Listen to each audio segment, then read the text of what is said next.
Welcome in competitive world. आ जाते हैं, हम चर्चा करेंगे बजट 2024-25। सबसे पहले बजट 2024-25 से पहले हम इसको 2024 क्यों नहीं कहते हैं, 2025 क्यों नहीं कहते हैं, 24-25 क्यों कहते हैं। तो पहले छोटा सा ये देखेंगे कि किसी भी एक फाइनेंशियल ईयर बजट जो होता है, बजट एक साल के लिए होता है, एक साल का बजट बनाया जाता है और साल 2024 चल रहा है तो 2024 के लिए नहीं, 1 अप्रैल से वो शुरुआत होता है। 1 अप्रैल 2024 से लेकर 31 मार्च 2025 तक के लिए यह बजट जो भी सरकार प्रोविजन लाई है, और इस पीरियड को हम कहते हैं फिनेंशियल ईयर।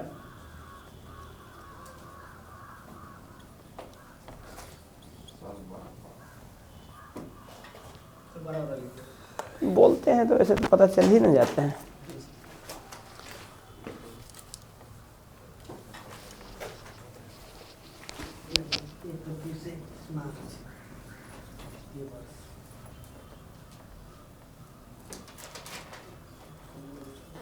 फिनेंशियल ईयर, और फिनेंशियल ईयर जो शुरुआत होता है आपका 1 अप्रैल से लेकर 31 मार्च तक की अवधि तक का होता है।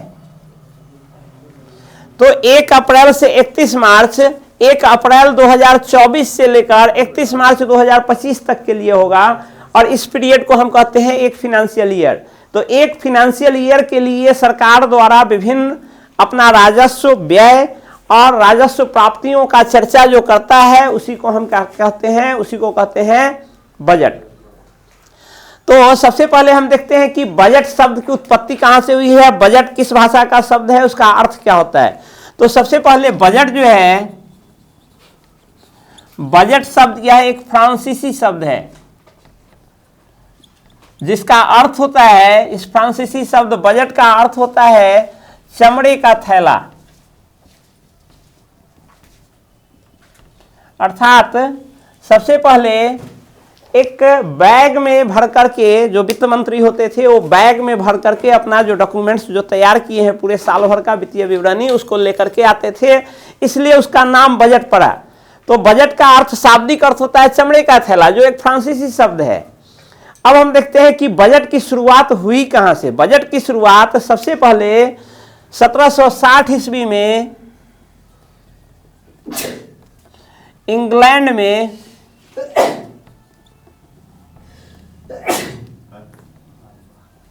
बजट प्रस्तुत किया गया। यानी सबसे पहले वह कंट्री इंग्लैंड है जहां बजट प्रस्तुत किया गया 1760 ईस्वी में। यदि भारत के रिस्पेक्ट में हम देखेंगे, भारत के संदर्भ में, तो यही 1860 ईस्वी में, 1860 ईस्वी में जेम्स विल्सन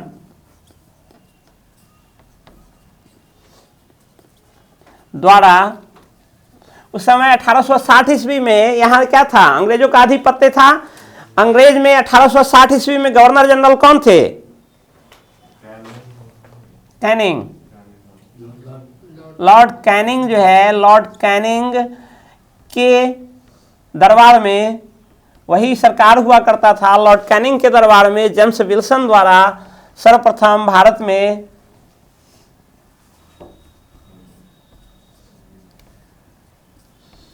बजट प्रस्तुत किया गया।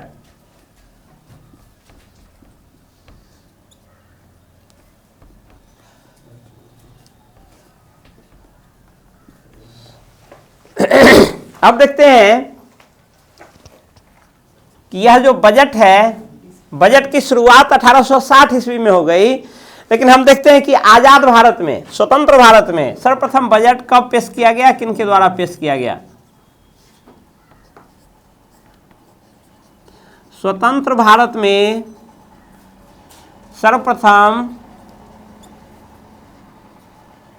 1947 ईस्वी में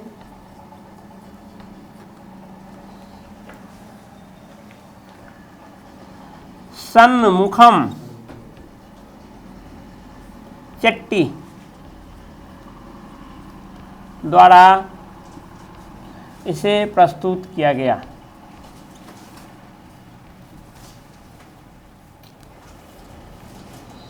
देखते हैं कि यह जो बजट होता है, बजट चलिए थोड़ा सा और आगे बढ़ते हैं, उसके बाद बजट शब्द पर फिर से आएंगे संविधान के अनुरूप। हम देखते हैं रिपब्लिक भारत यानी गणतंत्र भारत। गणतंत्र भारत गणतंत्र कब हुआ था? 26 जनवरी 1950 ईस्वी में। गणतंत्र भारत में सर्वप्रथम बजट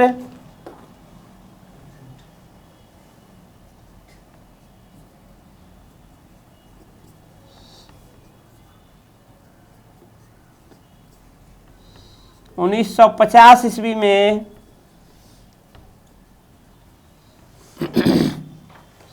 जॉन मथाई, तत्कालीन जो आपके वित्त मंत्री थे जॉन मथाई द्वारा प्रस्तुत किया गया।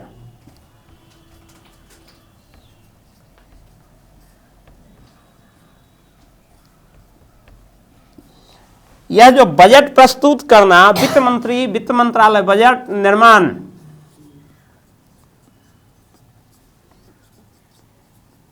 निर्माण वित्त मंत्रालय का कार्य है।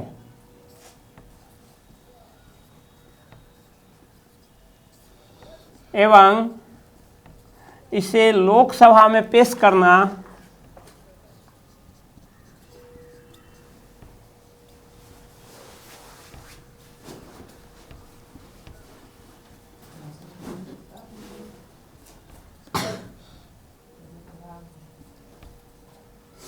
वित्त मंत्री का है।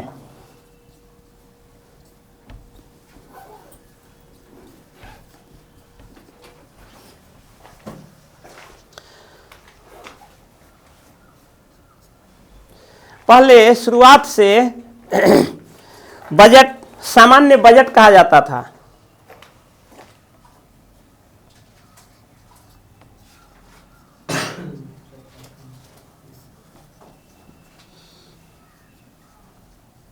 वार्षिक बजट को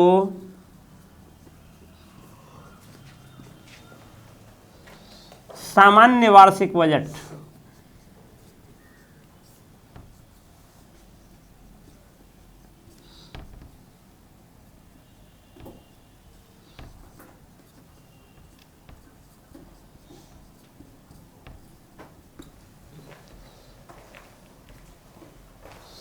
एक कमिटी गठित हुई थी, एक वर्थ समिति, एक वर्थ समिति। इस समिति ने अपना रिपोर्ट दिया था कि सामान्य बजट और रेल बजट को अलग कर दिया जाए। तो एक वर्थ समिति की अनुशंसा के आधार पर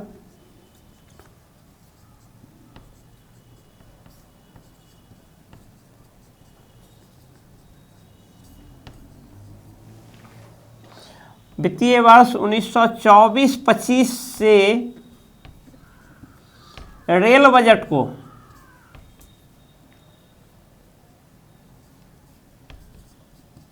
सामान्य बजट से अलग कर दिया गया।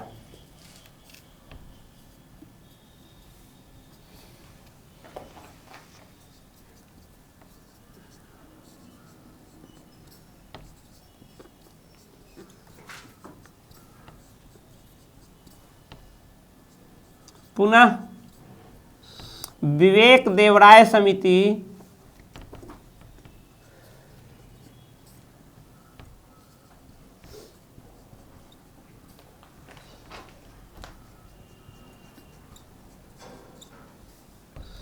की अनुशंसा पर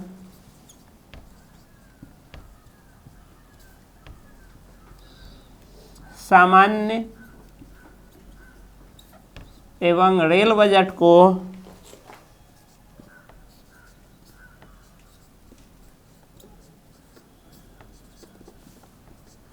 एक साथ मिला दिया गया है।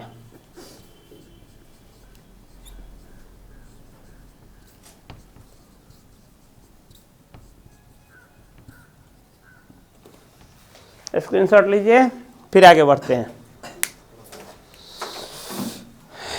सूरज का हो गया इसका। विवेक देवराय समिति के अनुशंसा पर 2017-18 में इसको फिर से एक साथ मिला दिया गया। अब हम आते हैं कि जैसा इससे पहले पढ़ा कि बजट पेश करना, बजट निर्माण करना वित्त मंत्रालय का कार्य है और उसको पेश करना, सदन में पेश करना। लोकसभा में ही बजट पेश किया जाता है, राज्यसभा में नहीं। लोकसभा में बजट पेश किया जाता है, वहां से उसको पेश करना वहां उसका वित्त मंत्री का काम है। तो वित्त मंत्री अभी हम जानते हैं, अभी तो हम चर्चा कर रहे हैं बजट 2024-25। तो 2024-25 में बजट आप किसने पेश किया, इससे थोड़ा सा पहले ओवरव्यू पे हम जाएंगे कि चूंकि वर्तमान जो वित्त मंत्री है वो क्या है, महिला है। तो हम आते हैं महिला के रिस्पेक्ट में कि सर्वप्रथम भारत में, स्वतंत्र भारत में सर्वप्रथम किस महिला ने बजट पेश किया, वो आते हैं। उसके बाद फिर से 24-25 में आ जाएंगे। हालांकि थोड़ा सा और भारतीय संविधान में बजट का उल्लेख कहाँ है, कैसे है, उस पर चलेंगे। उसके बाद फिर वर्तमान बजट पर। अभी हम इससे बाहर हैं, अभी ओवरऑल बजट पे है। बजट शब्द की उत्पत्ति कहाँ हुई है, कैसे हुई है, कब प्रथम बार हुआ, किस देश में हुआ, भारत में हुआ तो कब हुआ, इस पे हम हैं। 24-25 पर अभी फोकस नहीं, 24-25 पे आएंगे ये सब क्लियर होने के बाद। तो सबसे पहले हम देखते हैं कि महिला जिसने सर्वप्रथम बजट पेश किया हो भारत में। तो भारत में बजट पेश करने वाली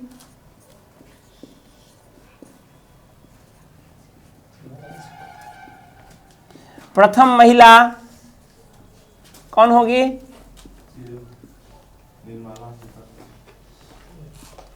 ये है आपकी इंदिरा गांधी। ये प्रधान, इन्होंने पेश जरूर किया लेकिन वित्त मंत्री के प्रभार रहने के कारण ये स्वतंत्र वित्त मंत्री नहीं थी। इन्होंने प्रधानमंत्री और साथ ही वित्त मंत्री के अतिरिक्त प्रभार के कारण इन्होंने पेश किया। यद्यपि सर्वप्रथम महिला यदि पूछे तो इंदिरा गांधी। नेक्स्ट, सबसे अधिक बार, ये तो वित्त मंत्रालय का काम है, चूंकि इंदिरा गांधी के पास ये मंत्रालय था इसलिए इन्होंने इसे पेश किया। भारत में सर्वाधिक बार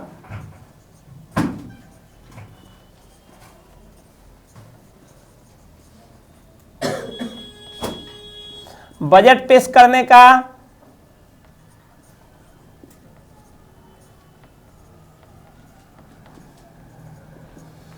रिकॉर्ड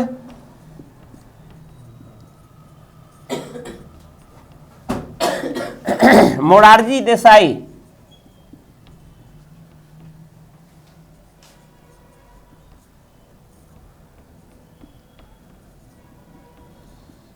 को है। इन्होंने 10 बार पेश किया बजट। यदि पूछे स्वतंत्र प्रभार के रूप में प्रथम बजट पेश करने वाली प्रथम महिला, यानी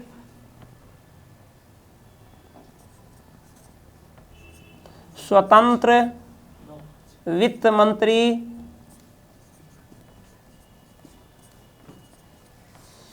के रूप में बजट पेश करने वाली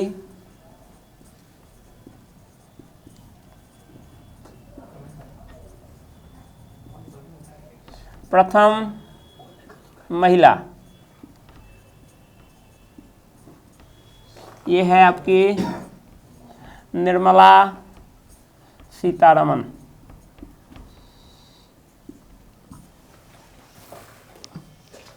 इन्होंने, निर्मला सीतारमण ने 6वीं बार ये बजट पेश किया है।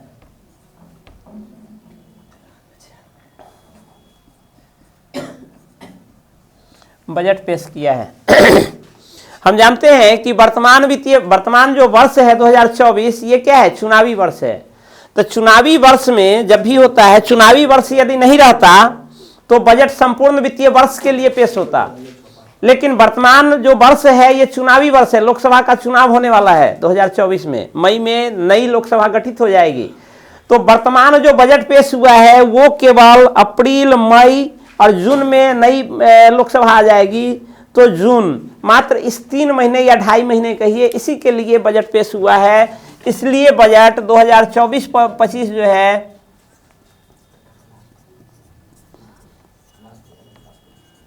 (2024-25) बजट जो है इसको अंतरिम बजट कहा जाता है, इंटरिम।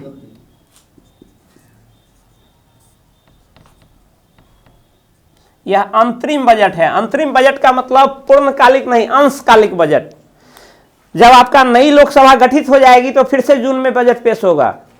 तो यह बजट जो 2024-25 पेश हुआ है, यह 2024-25 बजट मात्र ये 2-3 महीने के लिए पेश हुआ है, तो इसको अंतरिम बजट कहते हैं। तो अंतरिम बजट जो है अभी जो छठी बार जो पेश की है वो अंतरिम बजट पेश की है। इससे पहले अंतरिम बजट 2019 में पीयूष गोयल द्वारा पेश किया गया था।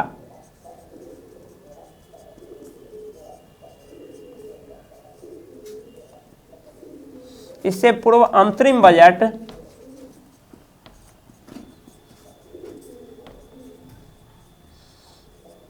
2019 में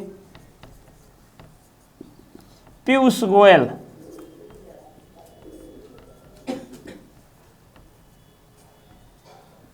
द्वारा पेश किया गया था।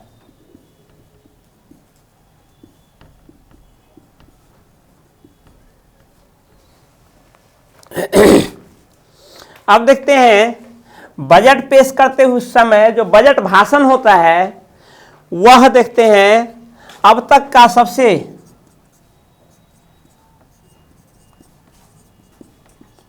सबसे लंबा बजट भाषण।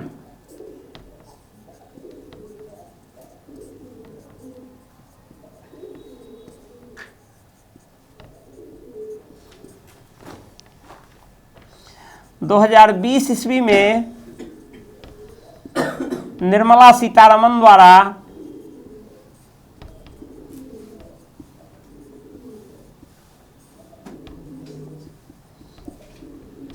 दो घंटे 42 मिनट का दिया गया था।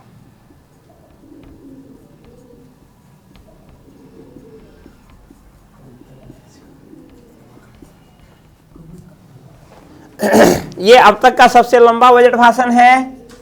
और वर्तमान वित्तीय वर्ष यानी 24-25 का जो बजट भाषण है अब तक का सबसे शॉर्टेस्ट बजट भाषण है।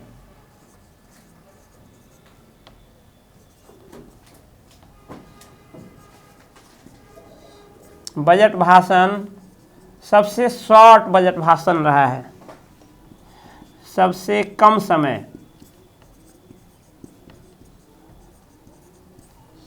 यानी 58 मिनट का बजट भाषण रहा है।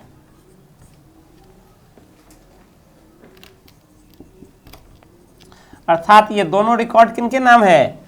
दोनों रिकॉर्ड निर्मला सीतारमन के द्वारा ही है। हालांकि सबसे लंबा बजट भाषण समय के आधार पर निर्मला सीतारमन का है, लेकिन यदि वर्ड के आधार पर गिनेंगे तो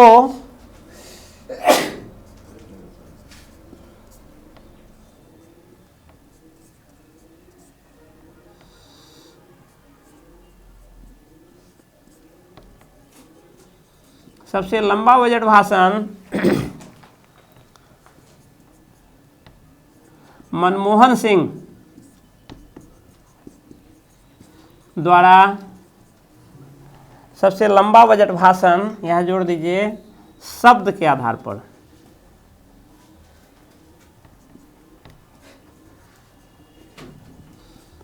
शब्द के आधार पर यदि शब्द के आधार पर देखें तो सबसे लंबा बजट भाषण मनमोहन सिंह द्वारा 1991 में दिया गया था।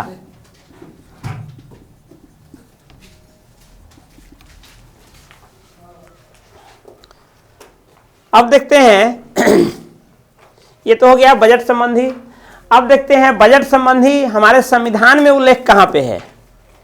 यदि आप देखेंगे तो हम देखते हैं सबसे पहले 266 अनुच्छेद 266 बजट से हटकर 2-4 शब्द आते हैं और उसके बाद फिर वहां पे आएंगे। अनुच्छेद, भारतीय संविधान का अनुच्छेद जो है 266, ये 266 आपका संचित निधि का उल्लेख करता है। संचित निधि का उल्लेख करता है। संचित निधि में क्या है? आपको जो राजस्व की प्राप्ति होती है उसमें से राज्यों का हिस्सा काटकर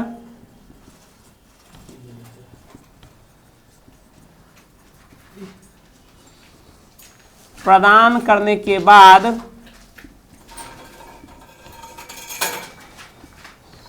बचे राजस्व को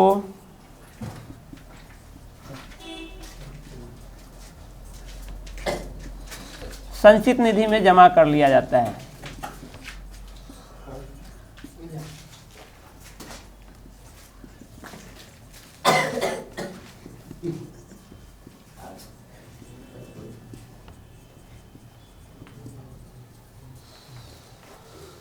यह हो गया अनुच्छेद 266।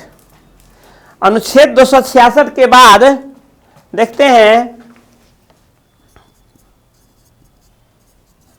अनुच्छेद 112।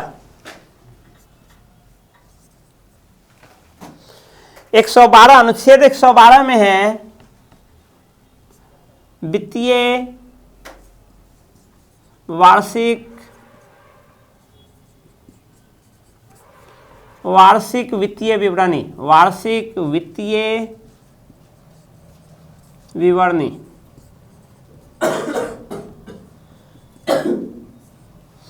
अर्थात पूरे साल का वार्षिक व्यय का विवरण, ये अनुच्छेद 112 में है। अनुच्छेद 110 के 1 के क से लेकर 6 तक यह विवरणी जो है यह धन विधेयक के संबंध में है।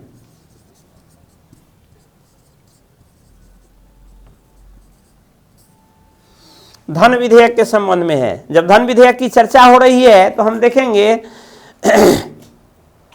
इसको आप 112 को वित्त विधेयक भी कह सकते हैं। वित्त विधेयक और वार्षिक वित्तीय विवरणी दोनों है 112 में। वित्त विधेयक वैसे विधेयक को कहते हैं जो राजस्व की प्राप्ति या राजस्व के व्यय से संबंधित हो। राजस्व की प्राप्ति या व्यय से संबंधित होता है।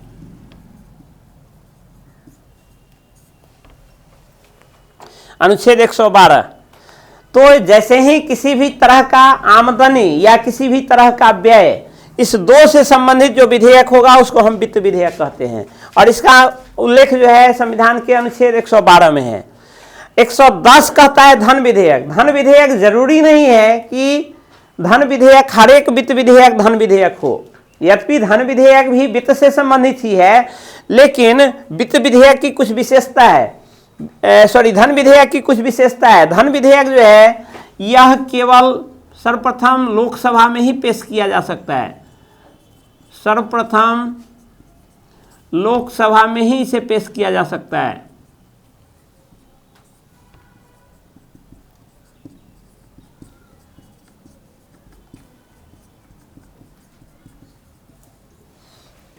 साथ ही लोकसभा में ही पेश किया जा सकता है।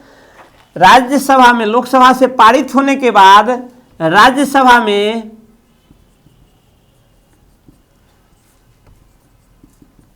इसको भेजा जाता है। राज्यसभा में भेजने पर क्या होता है, राज्यसभा चाहे तो उसको एक बार वापस कर सकती है। 14 दिन के अंदर राज्यसभा उस पर विचार करेगी और 14 दिन के अंदर यदि उसमें कोई करेक्शन चाहती है, अमेंडमेंट चाहती है, तो अमेंड का सुझाव देते हुए लोकसभा के पास भेजेगी। यदि लोकसभा उसको फिर से पुनः उस सुझाव को उसमें शामिल नहीं करती है और पुनः वैसे ही भेज देती है, तो उसको राज्यसभा को मजबूरी है कि उसको उसी रूप में पारित करनी पड़ेगी। या राज्यसभा में यदि वह सीधे रखा ही रह जाता है, उस पर चर्चा ही नहीं होती है, तो राज्यसभा में 14 दिन के अधीन उसे पारित मान लिया जाता है। तक मतलब मैक्सिमम 14 दिन ही राज्यसभा उसको रोक सकती है। 14 दिन के बाद यदि उस पर चर्चा नहीं भी होती है, वोटिंग नहीं भी होती है, पारित नहीं भी होती है, तो धन विधेयक आपका 14 दिन के बाद राज्यसभा से पारित मान लिया जाता है, ऑटोमेटिक। तो ये स्क्रीनशॉट लीजिए, फिर आते हैं हम आगे।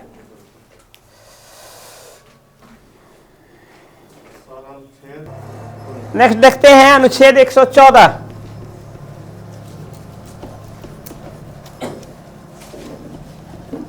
आप लोग कमेंट करिए अनुच्छेद 114 क्या है। भारतीय संविधान का अनुच्छेद 114 क्या है?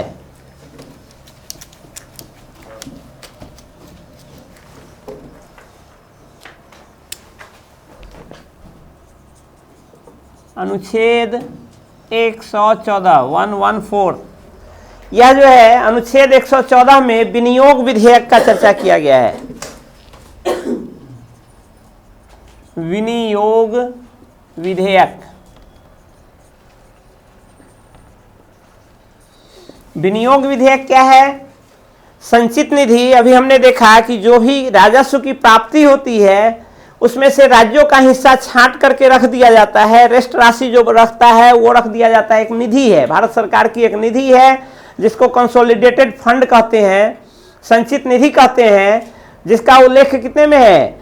266 में है, अनुच्छेद 266 में है। उस संचित निधि में पैसा जो जमा हो गया फिर सरकार उसमें से निकालेगी खर्च के लिए, वह इस संसद में एक विधेयक लाएगी जिसका नाम है विनियोग विधेयक। इस विधेयक के द्वारा संचित निधि से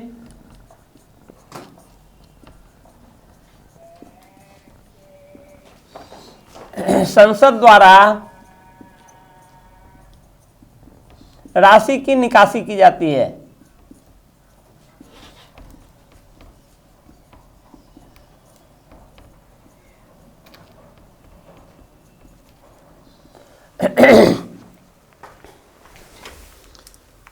इस विधेयक के द्वारा ही राशि की निकासी संचित निधि से की जाती है। इस विधेयक को पारित करते हुए और तब राशि की निकासी की जाती है।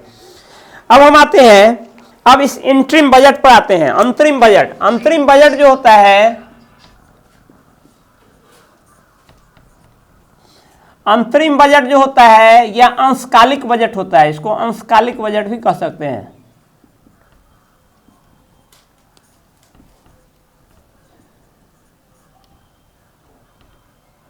अंशकालिक बजट, अंशकालिक बजट चूंकि कुछ ही पीरियड के लिए होता है इसलिए इसमें कोई नए प्रोविजन नहीं लाए जाते हैं जनरली।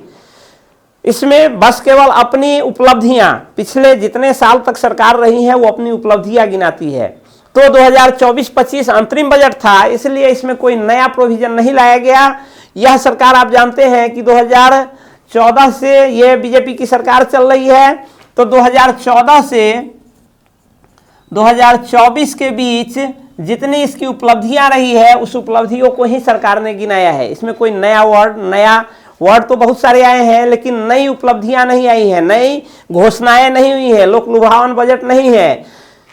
इसमें जो भी करना था वो पिछले वित्तीय वर्ष में ही हो गया है। इसमें सबसे पहले कर अदायगी का हम देखते हैं। कर अदायगी जो है 2024-25 बजट जो है, इसमें कर अदायगी 7 लाख रुपया तक की आमदनी को कर रहित किया गया है।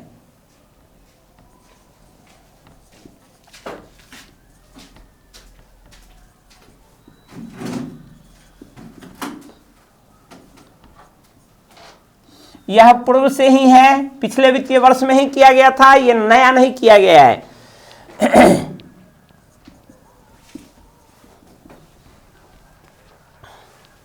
नेक्स्ट, इसमें इस बजट का लक्ष्य जो रखा गया है, बजट का लक्ष्य है 2047 तक पूर्ण विकसित भारत,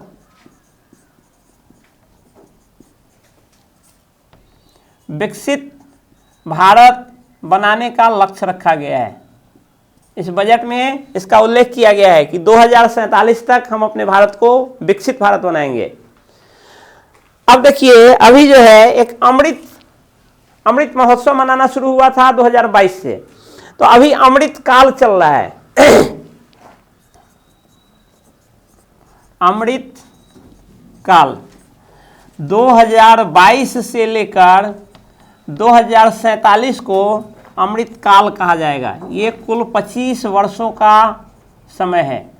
इस 25 वर्षों का काल जो है अमृत काल कहलाएगा और इसमें जो भी लोग होंगे उसको अमृत पीढ़ी कहेंगे। अमृत पीढ़ी अर्थात वर्तमान पीढ़ी जो है वो अमृत पीढ़ी है भारत सरकार के बजट के अनुसार से। तो 2022 से लेकर 2027 तक के काल को 2047 तक के काल को, कुल 25 वर्ष का। 2047 इसलिए कि 1947 में भारत आज़ाद हुआ था, तो 2047 जो है यानी 100 वर्षों का काल, इसीलिए उसको रखा गया है कि 100 ईयर्स जब हम पूर्ण करेंगे अपनी स्वतंत्रता को, तब तक पूर्ण विकसित रहेंगे। ये हो गया। इस बजट में भारतीयों की उम्मीदों को पूरा करने के लिए, भारतीयों की उम्मीदों को पूरा करने के लिए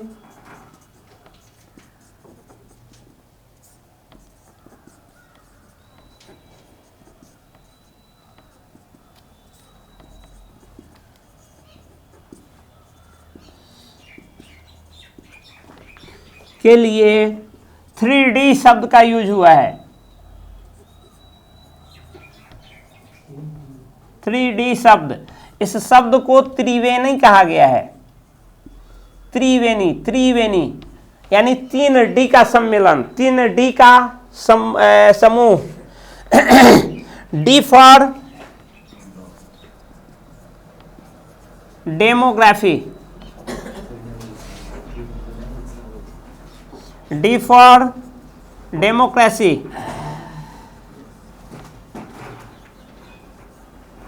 D फॉर डाइवर्सिटी,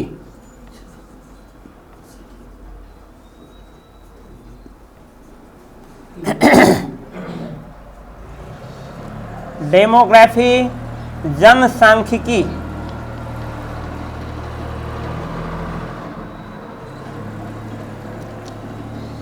जनसांख्यिकी, डेमोक्रेसी प्रजातंत्र, और डाइवर्सिटी मीन्स विविधता। इस 3 त्रिवेणी को, भारतीय उम्मीदों को पूरा करने के लिए इस 3 का उपयोग किया जाएगा। डेमोग्राफी, जनसांख्यिकी, हमारी जनसंख्या जो है, हमारी जनगणना जो है वो अभिशाप न होकर हम वरदान बने, इसके लिए हम लोग योजना बनाएंगे। प्रजातंत्र, हमारा प्रजातंत्र जो है वो फले फूले आगे बढ़े, उसके प्रयास होगी। और डाइवर्सिटी, डाइवर्सिटी का मतलब होता है विविधता, विविधता का मतलब होता है अनेकता। हमारे देश में बहुत सारे कल्चर्स हैं, बहुत सारी जातियां हैं, बहुत सारी भाषाएं हैं, उन सारी विविधता को समेटते हुए हम आगे बढ़ेंगे। यह 3D कहलाएगा, जिसको त्रिवेणी नाम दिया गया है। इस त्रिवेणी को हम एक साथ साधेंगे और भारतीय उम्मीदों को पूरा करेंगे। ये बजट का उद्देश्य रखा गया है। इस बजट का इस बजट के लिए एक नारा दिया गया है। इस बजट का जो है नारा है,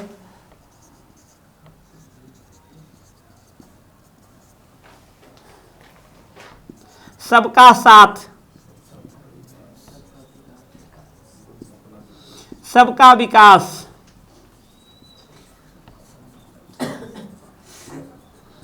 सबका सम्मान।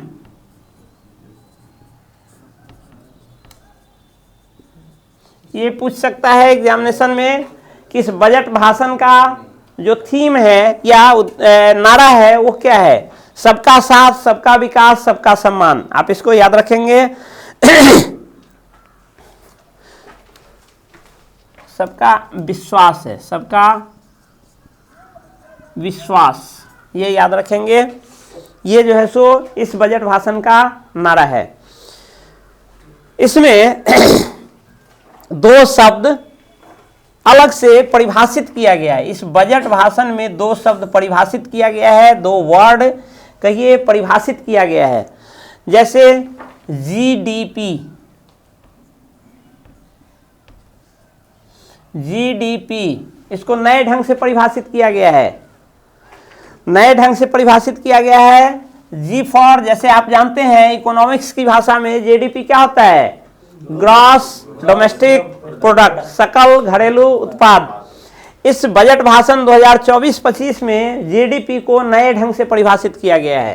तो नए ढंग से ऐसा नहीं कि इकोनॉमिक्स की दृष्टिकोण से वो बदल जाएगा। यदि बजट के संदर्भ में पूछे कि बजट 2024-25 में जीडीपी को क्या परिभाषित किया गया है, तो वो लिखेंगे। ऐसा नहीं कि हमारे इकोनॉमिक्स के संदर्भ में वो बदल जाएगा। इकोनॉमिक्स के संदर्भ में जीडीपी हमेशा से ग्रॉस डोमेस्टिक प्रोडक्ट रहा है और रहेगा। ये आपका इसमें ये किया गया है जी फॉर गवर्नेंस।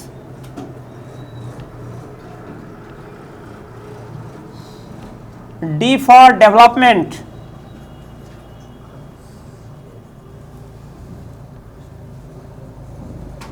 और P for performance।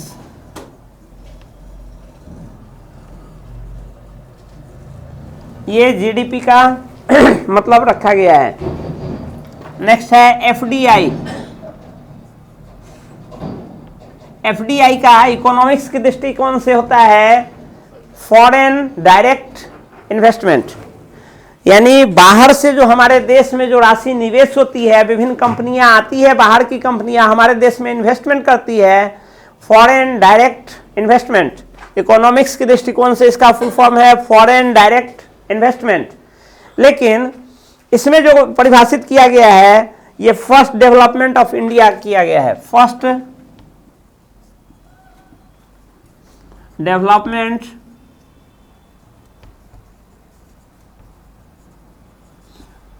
Of India, FDI को नए ढंग से परिभाषित किया गया है।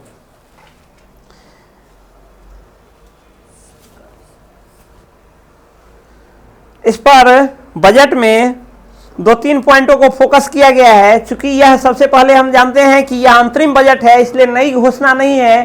केवल 2000, आप जानते हैं कि बीजेपी गवर्नमेंट 2014 में आई है, तो 2014 और 24 के अनुपात को तुलना किया गया है, अर्थात कांग्रेस के राज्य में जो वृद्धि हुई वो और वर्तमान में जो है विभिन्न चीज, उसकी तुलनात्मक दृष्टिकोण से इसका चर्चा किया गया है।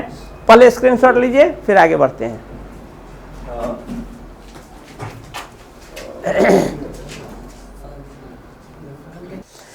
इस बजट में 3 चीजों पर फोकस किया गया है, उसको देखते हैं।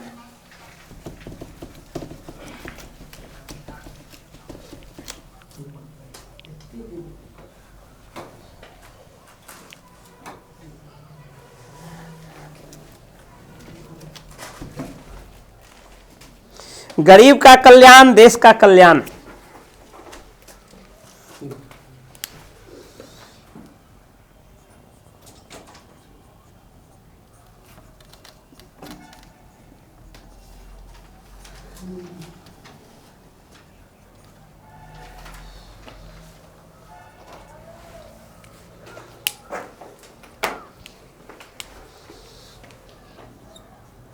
गरीब का कल्याण,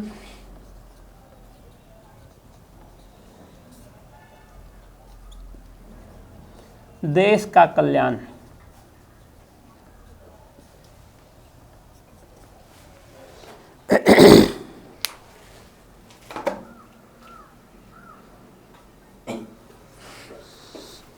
दस वर्षों में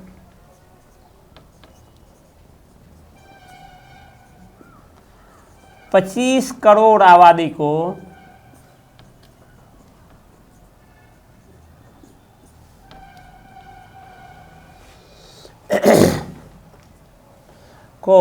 गरीबी रेखा से बाहर करना। ये अपना पीठ खुद थपथपाया है। गरीबी रेखा से बाहर करना इस बजट में उल्लेखित है। यानी पिछले 10 वित्तीय वर्ष जो इनका बीता है, इनके द्वारा ये आंकड़ा दिया गया है कि पिछले 10 वर्षों में हमने 25 करोड़ गरीबों को गरीबी रेखा से ऊपर उठाया है। डीबीटी के माध्यम से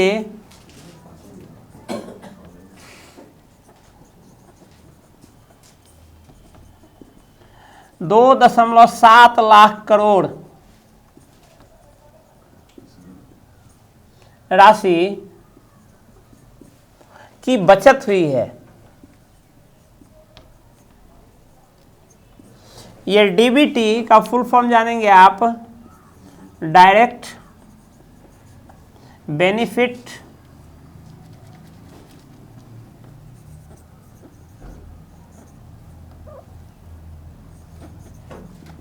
transfer. Direct benefit transfer, direct benefit transfer कहते हैं, जैसे आप पहले देखते थे कि गैस के सब्सिडी की राशि या विभिन्न सब्सिडी की राशि क्या होती थी उसको कैश में मिल जाता था। तो कैश में क्या होता है, कोई भी राशि कैश में मिलने पर उसकी क्या होती है, कटौती हो जाती है। जिससे मिल रहा है वो कैश, यदि आपको 239 रुपया 30 पैसा मिलना है तो वो क्या करेगा, 230 रुपया देगा। बहुत ज़्यादा से ज़्यादा देगा तो 239 रुपया देगा, 239 रुपया 30 पैसा नहीं देगा। अब डायरेक्ट बेनिफिट डीबीटी जब से आया, डीबीटी क्या होता है, आप पूरी राशि देंगे, सब्सिडी सहित राशि देंगे, सब्सिडी आपके अकाउंट में आएगी। तो 239 रुपया 30 पैसा आना है तो 239 रुपया 30 पैसा आएगा। तो ये इसके द्वारा सरकार अपना ये गिना रही है उपलब्धि कि हमने पिछले 10 वर्षों में डीबीटी लागू करके 2.7 लाख करोड़ की राशि का बचत किया है सरकार का। इतनी राशि जो है सो हमारा बर्बाद होता था, उसका हमने बचत किया है। इसके अलावे देखते हैं इस क्रम में गरीबी में इन्होंने ये बजट पेश किया है कि 11.3% लोग अब गरीबी में हैं, जो कि 47% के आसपास लोग हुआ करते थे गरीबी में। यानी गरीबी में अब जो है मात्र 11.3% लोग अब भी गरीबी रेखा में हैं, गरीबी रेखा से नीचे हैं 11.3% लोग। इसको भी यह लगभग 47% के आसपास था कांग्रेस गवर्नमेंट तक। इनका कहना है कि उसको उठा करके हम 11.3% तक लाए हैं। नेक्स्ट इन्होंने अपनी उपलब्धि गिनाई है कि हमने अपने कार्यकाल में 7 ITI और 15 7IIT तथा 15 AIIMS की स्थापना की गई है। पूरे भारत में हमने 10 साल में 7 IIT Indian institute of technology तथा 15 एम्स की स्थापना की है। 10 वर्षों में, पिछले 10 वर्षों में इन्होंने गिनाया है कि हायर एजुकेशन में इनरोलमेंट जो है महिलाओं का 28% बढ़ा है। हायर एजुकेशन में महिलाओं का इनरोलमेंट 28% बढ़ा है, यानी उच्च शिक्षा में।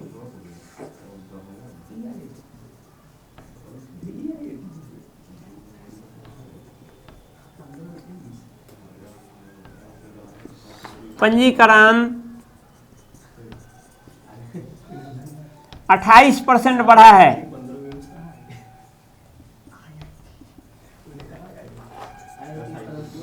नेक्स्ट इसके अलावे इनका यह है कि STEM स्टेम में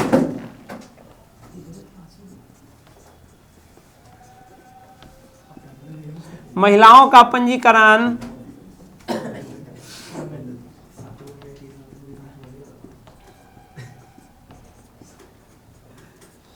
43% बढ़ा है, 43। यह 43% बढ़ा है। यह स्टेम का फुल फॉर्म क्या है? साइंस, टेक्नोलॉजी,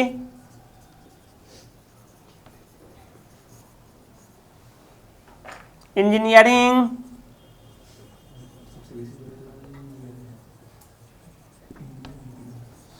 और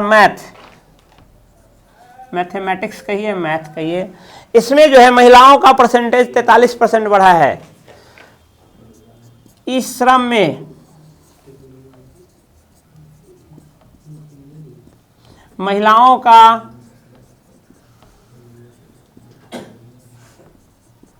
प्रतिशत, महिलाओं की वृद्धि 37% महिलाओं की वृद्धि हुई है। 37% वृद्धि हुई है, अर्थात पिछले 10 साल में इन्होंने इतनी प्रगति की है। पहले जो महिला और पुरुष का रेशियो हुआ करता था उसमें इतना प्रतिशत की वृद्धि हो गई है। इस बजट अंतर्गत 3 प्रमुख रेल गलियारा का जो है सो ये किया गया है।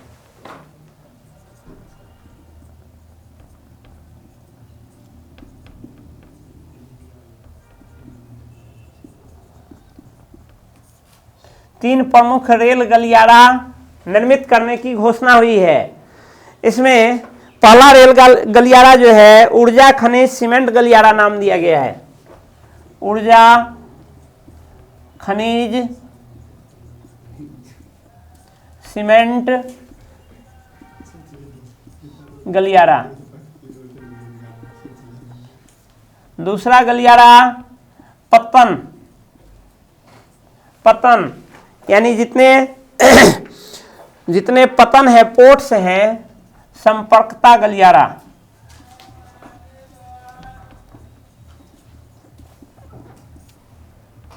तीसरा गलियारा जो है अधिक यातायात गलियारा, यानी जिसपे अधिक यातायात है वर्तमान में उसको जोड़ने का।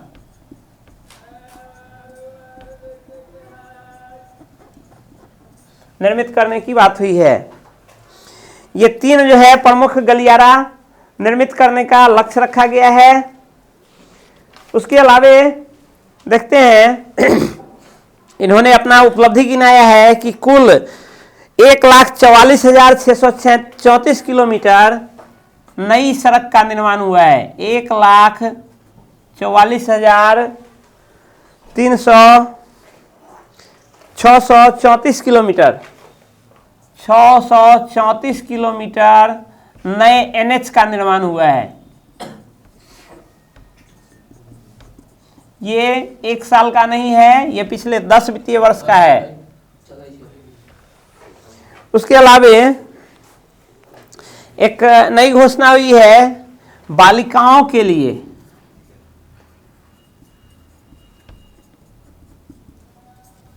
बालिकाओं खास करके 9 से 14 वर्ष की बालिकाओं के लिए टीकाकरण, सर्वाइवल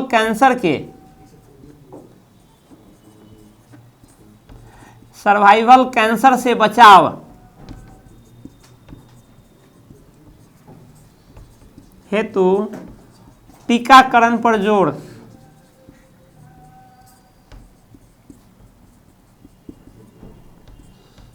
देने की घोषणा हुई है। या आप जानेंगे कि सर्वाइवल कैंसर क्या है। खास करके महिलाओं में होने वाले मोर देन 50% कैंसर जो होते हैं सर्वाइवल कैंसर ही होते हैं। सर्वाइवल कैंसर गर्भाशय में कैंसर हो जाता है। तो इसके लिए एक टीकाकरण पर जोर देने की व्यवस्था की गई है, जो 9 से 14 वर्ष की बच्चियों को दिया जाएगा ताकि उसको भविष्य में उसकी संभावना नहीं रहे।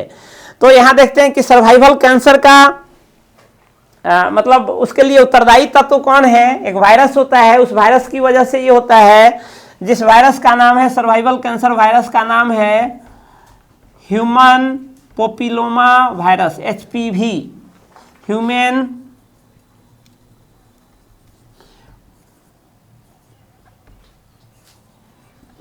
लोमा वायरस। इसके कारण यह सर्वाइवल कैंसर होता है। स्क्रीनशॉट लीजिए, फिर आगे बढ़ते हैं।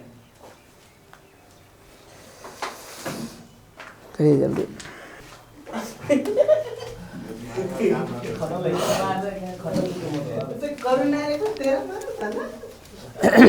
नेक्स्ट आते हैं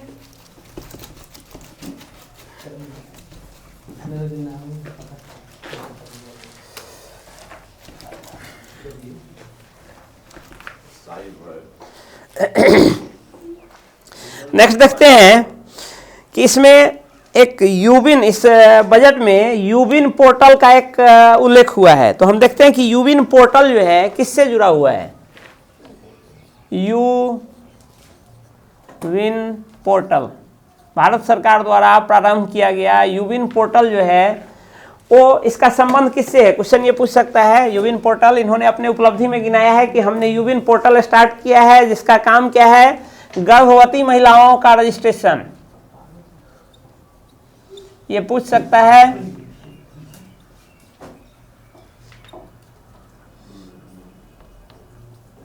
पंजीकरण से संबंधित ये पोर्टल है।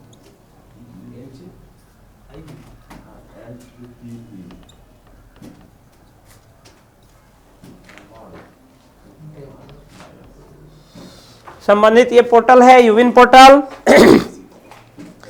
देखते हैं एक और उल्लेख हुआ है एस्पिरेशनल डिस्ट्रिक्ट। एस्पिरेशनल डिस्ट्रिक्ट यानी आकांक्षी जिला। आकांक्षी जिला भारत में आकांक्षी जिला कहते हैं, एस्पिरेशनल डिस्ट्रिक्ट कहते हैं जो पिछड़े हुए, विभिन्न जिलों के मुकाबले पिछड़े हुए हैं। इसकी संख्या पूछ सकता है कि भारत में कुल आकांक्षी जिला कितने हैं। ये भी इसी क्रम में शुरुआत किया गया है। 112 जिला भारत में है जो आर्थिक रूप से अन्य डिस्ट्रिक्ट के मुकाबले पिछड़े हुए हैं, जिसमें आपका सीतामढ़ी भी शामिल है। सीतामढ़ी भी एस्पिरेशनल डिस्ट्रिक्ट है। उसको विशेष रूप से मदद दी जाती है, विभिन्न मामलों में विशेष रूप से मदद दी जाती है विकास करने के लिए। तो सीतामढ़ी आपके आकांक्षी जिला में है। पूरे भारत के संदर्भ में यदि पूछा जाएगा कि कुल आकांक्षी जिले या एस्पिरेशनल डिस्ट्रिक्ट किसको कहते हैं, कुल आकांक्षी जिले कितने हैं, उसकी संख्या आपका 112 है। नेक्स्ट एक और चीज उल्लेख हुआ है आपका, आप जानते हैं कि G20 सम्मेलन भारत में हुआ है प्रथम बार 9 से 10 सितंबर 2023। 9 से 10 सितंबर 2023 के अंतर्गत भारत के नई दिल्ली में G20 का सम्मेलन हुआ है, ग्रुप्स ऑफ 20 का सम्मेलन हुआ है।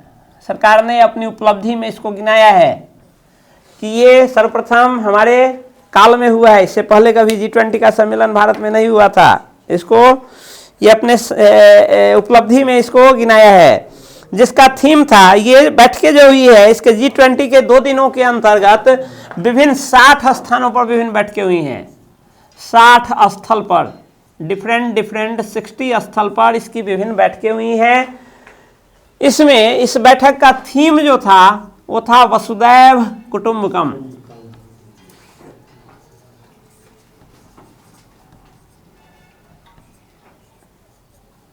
अर्थात विश्व एक समुदाय, विश्व एक परिवार है, वसुधैव कुटुंबकम। इसका पूछेगा कि इसका थीम क्या था। इस G20 बैठक का G20 का थीम क्या था, तो वो था वसुधैव कुटुंबकम। आप ये याद रखेंगे। नेक्स्ट है nano project DAP nano DAP का जो है उत्पादन शुरू हुआ है। नैनो DAP का उत्पादन शुरू हुआ है, ये कलोल गुजरात में इसका पहला प्लांट बैठा है। कलोल गुजरात में पहला प्लांट बैठा है। इन्होंने अपनी उपलब्धि दिखाया है कि हमने नैनो DAP का उत्पादन शुरू किया और प्रथम इसका उत्पादन संयंत्र कलोल गुजरात में स्थापित किया गया। नेक्स्ट अब हम देखते हैं कि इसमें जो है सो सर्वाधिक जो खर्च का ये रखा गया अनुमान, तो सर्वाधिक किस किस क्षेत्रों को, खास करके प्रथम 3 क्षेत्र जो हैं जिसमें सर्वाधिक खर्च का इन्होंने ये रखा है वो हम देखते हैं। प्रथम खर्च जो है इसमें सबसे ज़्यादा इन्होंने रखा है रक्षा पे 6.3 लाख करोड़ जो है सो इसमें रक्षा में खर्च करने का ये रखा है। खर्च में नंबर 1 रक्षा के क्षेत्र में 6.2 लाख करोड़ राशि खर्च करने का इन्होंने लक्ष्य रखा है। दूसरा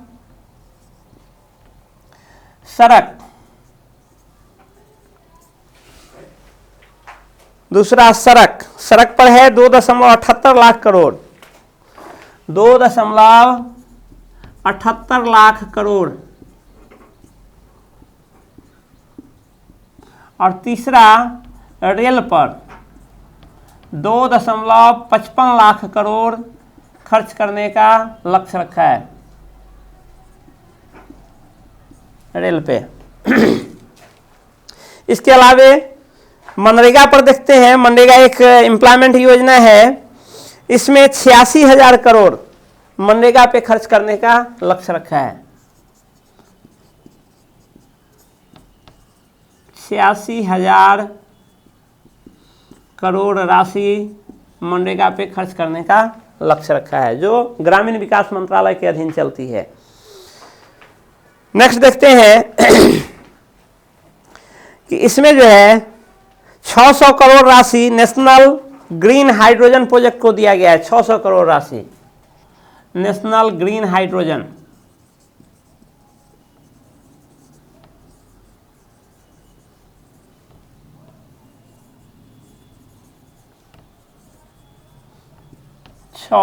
करोड़ की राशि इस पर खर्च करने का लक्ष्य रखा गया है। क्योंकि पर्यावरण को देखते हुए अब जो है कम पोल्यूशन फैलाने वाले ईंधन को बढ़ावा देना है, इसलिए इसको बढ़ावा दिया जा रहा है। नेक्स्ट आते हैं, देखते हैं कि 24-25 का जो लक्ष्य बजट जो है कुल 47.65 लाख करोड़ का ये बजट पेश किया गया है। बजट जो है आपका 47.65 लाख करोड़, 47.65 लाख करोड़ का ये बजट है। 47.65 लाख करोड़ का ये बजट पेश किया गया है। इसमें हम देखते हैं, अब देखते हैं कि इसमें सर्वाधिक व्यय जो है किस पे होता है। सर्वाधिक व्यय और सर्वाधिक प्राप्ति, हम देखते हैं कि सर्वाधिक प्राप्ति कहां से होता है।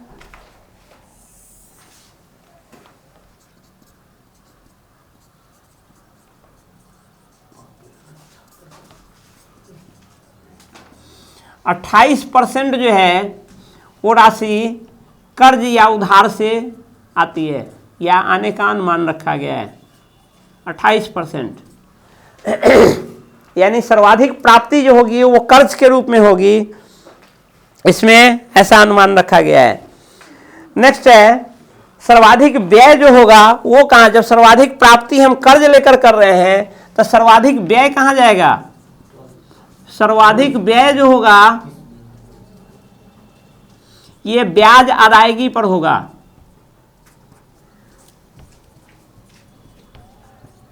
जो कि आपके पूरे खर्च का लगभग 20% रहने का अनुमान है। ये दो चीज इंपॉर्टेंट है, याद रखेंगे कि सर्वाधिक प्राप्ति कर्ज से हो रहा है और सर्वाधिक व्यय जो हो रहा है 20% वो आपको हो रहा है ये ब्याज अदायगी पर। दूसरा रक्षा पर आप ध्यान रखेंगे, इसमें दूसरा स्थान तो है, राज्यों को 20% मिलता है और रक्षा पर 8%। राज्यों को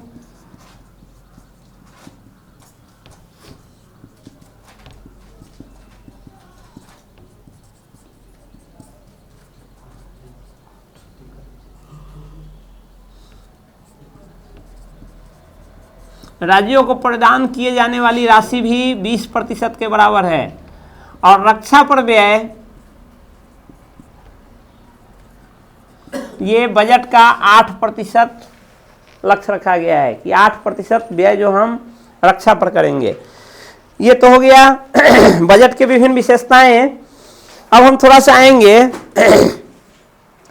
कि इस बजट के क्रम में, बजट निर्माण के क्रम में ये पिछले 10 वर्षों में सरकार द्वारा प्रारंभ की गई महत्वपूर्ण योजनाएं, इन्होंने जिन जिन उनका भी उल्लेख इस बजट में किया है। तो सारी जो योजनाएं हैं, योजना का जिसका उल्लेख इस बजट में हुआ है, उन सारी योजनाओं का प्रारंभ तिथि इंपॉर्टेंट है परीक्षा के दृष्टिकोण से। हम उसको देखते हैं कि वो कौन कौन है।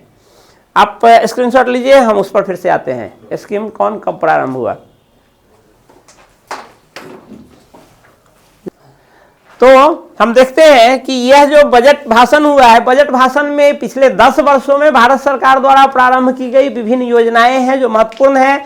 जैसे जनधन योजना है, उसके अलावा विश्वकर्मा योजना है, जनमन योजना, पीएम जनमन योजना है, बहुत सारी योजनाएं हैं जो इम्पोर्टेंट है। आपको मुद्रा योजना है, पीएम किसान योजना है, ई बस योजना है, सूर्योदय योजना है, बहुत सारी योजनाएं हैं जिसकी तिथि, प्रारंभ तिथि बहुत महत्वपूर्ण है। तो हम नेक्स्ट वीडियो आते हैं, उसमें प्रत्येक योजना की प्रारंभ तिथि हम ये बताएंगे। वो इम्पोर्टेंट है विद्यार्थियों के लिए। प्रतियोगिता परीक्षा में खास करके अभी बजट पेश हुआ है और सरकार बदलने वाली है, तो अभी वर्तमान में जो अगले 6 महीने में जो एग्जामिनेशन होंगी उसके दृष्टिकोण से महत्वपूर्ण होगा। तो आएंगे नेक्स्ट वीडियो में हम उस पर ये चर्चा करेंगे। धन्यवाद।